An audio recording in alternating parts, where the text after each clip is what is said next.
সংসার সংসার মানেই সুইট থেকে নিয়ে আলমারি পর্যন্ত সমস্ত কিছুই একজন ঘরের মেয়ে ছেলের হাতে। লোকে বলে ঘরের লক্ষ্মী মেয়ে ছেলে, সত্যি কথাই। তার মধ্যে মেয়ে ছেলেদের কত কথাই না শুনতে হয়।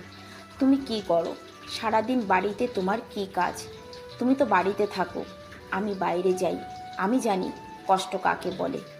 যে পুরুষরা এই কথাগুলো বলে তাদের বলছি, হ্যাঁ তুমি বাইরে যাও ইনকাম করতে, ঠিকই কষ্ট তোমার আছে, তবে এই যে তোমার অগোছালো সংসার, সকালবেলা বেরোনোর সময় যেমন তুমি দেখে যাও অগোছালো, চারিদিক ছড়ানো ছিটানো, একেবারে অগোছালো, সেই সংসারটাকে সুন্দর করে গুছিয়ে পরিপাটি করতে ঘরের মেয়ে ছেলেরা হাতে হাত ধরে যে বসে থাকে না, এই কথাটা কেন পুরুষ মানুষে বোঝে না? এই কথাটা কেন সেই পুরুষরা বোঝে না যারা কথায় কথায় মেয়ে ছেলেদের বলে তুমি কি কাজ করো, সারাদিন তো তোমার কোনো কাজ নেই, ওই একটু রান্না আর খেয়ে শুয়ে থাকা। সত্যি কি ঘরের মেয়ে ছেলেরা শুধু রান্না খাওয়া আর শুয়ে থাকাই করে? ঘরে কি আর কোনো কাজ নেই?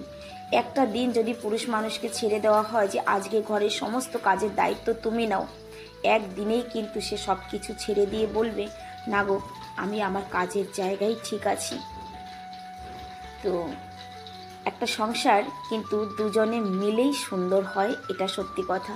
যতটা প্রয়োজন একটা পুরুষ মানুষের, ততটাই প্রয়োজন একটা মহিলার, একজন নারীর।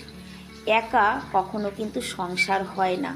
তাই বলছি, কখনো কাউকে এই কথাটা বলে ছোট করা উচিত না, নারী পুরুষকে বা পুরুষ নারীকে।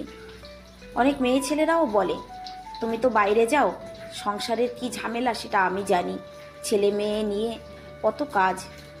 ঠিকই, সংসারে অনেক কাজ, অনেক ঝামেলা, যেমন একটা মেয়ে ছেলে কষ্ট করে, একজন পুরুষ মানুষও কিন্তু আমাদের ভালো রাখার জন্য পরিশ্রম করে, অজস্র পরিশ্রম করে পয়সা উপার্জন করে এনে আমাদের হাতে তুলে দেয় শুধু আমাদের ভালো থাকার জন্য। অতএব উভয় পক্ষে মিলেমিশে থাকাটাকেই কিন্তু সংসার বলে, বা সেই কথাটা তখনই সার্থক হয় যে সংসার সুখের হয় রমণীর গুণে, গুণবতী পতি যদি থাকে তার সনে। এই কথাটা সবারই মাথায় রাখা উচিত, পুরুষ হোক বা নারী। এটা আমি আমার ব্যক্তিগত মত দিয়ে বললাম।